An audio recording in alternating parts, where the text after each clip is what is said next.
Hello students, welcome to स्कूमिंग education classes. अधिगम के गौर नियम यानी कि सेकेंडरी रूल्स जो हैं उनके बारे में देखते हैं और ये भी काफ़ी इम्पॉर्टेंट है। आपके बीएड वगैरह के एग्ज़ाम में पूछ लिए जाते हैं और इसके अलावा यूपी टेट सी टेट में भी कुछ नियमों के नाम दिए रहेंगे। उसमें कुछ प्रमुख नियम होंगे, कुछ हो सकता है एक उसमें गौण नियम या सेकेंडरी नियम हो और आपसे पूछा जाए कौन सा गौण नियम है, ठीक है, या कौन सा प्रमुख नियम है। इस तरीके से करके क्वेश्चन पूछ लिया जाता है, स्पेशली यूपी टेट में ज़रूर पूछ लिया जाता है, ठीक है। इसके अलावा मैं बुक से लिखवा रही हूँ, बुक से बता रही हूँ आपको, तो अगर आप लिखना चाहें तो नोट्स भी बना सकते हैं और मैं इजी तरीके से समझाने का प्रयास करूँगी, ठीक है। तो सीखने के 3 मुख्य नियमों के अतिरिक्त 5 गौण नियमों की भी चर्चा मिलती है। कौन कौन सा?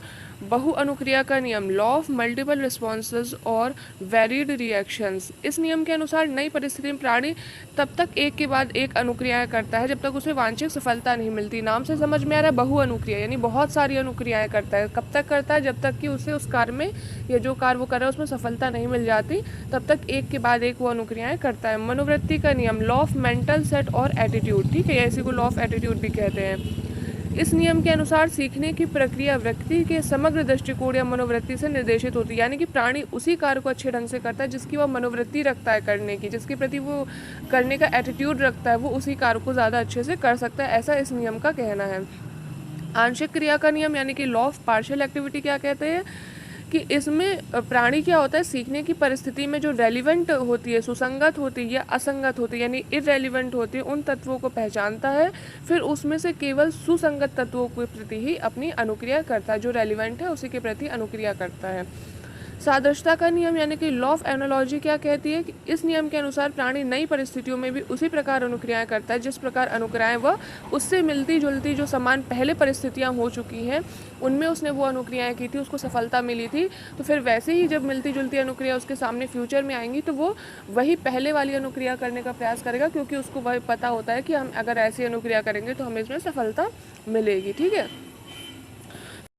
सहचर्यात्मक रूपांतरण का नियम यानी कि लॉ ऑफ एसोसिएटिव शिफ्टिंग। इस नियम के अनुसार क्या है, किसी संवेदनशील परिस्थिति से जोड़कर प्राणी से कोई ऐसी भी अनुक्रिया कराई जा सकती है जिसे करने में वह समर्थ है, ठीक है। यह नियम अनुबंधन के सिद्धांत की ओर संकेत करता है, मतलब संवेदन परिस्थिति जोड़ करके किसी व्यक्ति से ऐसी कोई अनुक्रिया कराई जा सकती है जिसमें वो समर्थ हो, ठीक है।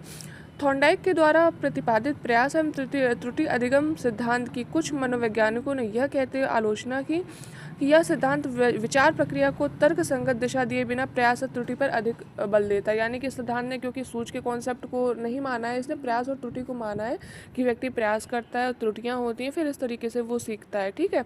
जबकि कई बार ऐसा होता है कि व्यक्ति को अपनी सूझ के द्वारा भी सीख लेता है। उनके अनुसार एक सीमा तक एवं तार्किक विचार प्रक्रिया के अंतर्गत तो प्रयास करने की बात समझ आती है, परंतु यांत्रिक व अनियमित यहाँ पर कुछ नहीं। यहाँ पर ये देखिए, थॉर्नडाइक के सिद्धांत में पुनर्बलन मिलना महत्वपूर्ण था, ठीक है, लेकिन बाद में कुछ मनोवैज्ञानिकों ने सिद्ध किया है कि सीखने के लिए पुनर्बलन ज़रूरी नहीं है, ठीक है। उनके अनुसार सीखी गई अनुक्रिया को स्पष्ट रूप से व्यक्त करने के लिए पुनर्बलन ज़रूरी हो सकता है, लेकिन अनुक्रिया को सीखने के लिए पुनर्बलन की मतलब ज़रूरी नहीं कि अगर आपके पास पुनर्बलन हो सामने तभी आप कोई अनुक्रिया करें। कहने का मतलब प्राणी के सामने कोई पुनर्बलन उपस्थित हो तभी वो अनुक्रिया करे। कई बार ऐसा होता है पुनर्बलन सामने ना भी हो तब भी प्राणी जो है अनुक्रिया करता है। हाँ, ये हो सकता है कि जैसे उसको पुनर्बलन दे दिया गया तो उसकी जो उसने क्रिया की है उसको दोहराने में या उसकी संतुष्टि मिलने में ज़्यादा सुदृढ़ता आ सकती है। जैसे कोई व्यक्ति है, ठीक है, कोई कंपटीशन हो रहा है, फुटबॉल का कंपटीशन है या रंगोली का कंपटीशन है, ठीक है, अब सामने कोई पुनर्बलन नहीं है, कुछ पता नहीं है कि ट्रॉफी मिलेगी कि नहीं, लेकिन जिन बच्चों का इंटरेस्ट है जो जीतना चाहते हैं तो वो जीत लेते हैं और बाद में उन्हें पुनर्बलन दिया जा सकता है, ट्रॉफी दी जा सकती है, इनाम दिया जा सकता है, लेकिन ज़रूरी नहीं कि उनके सामने ही ट्रॉफी रखी हो, सामने इनाम रखा हो तभी वो उतने अच्छे से अनुक्रिया करेंगे, ठीक है। तो ऐसा कहते हुए कुछ लोगों ने इनकी आलोचना भी की है। बाकी यहाँ पर थ्योरी दी हुई है, अगर आप लिखना चाहें तो लिख सकते हैं।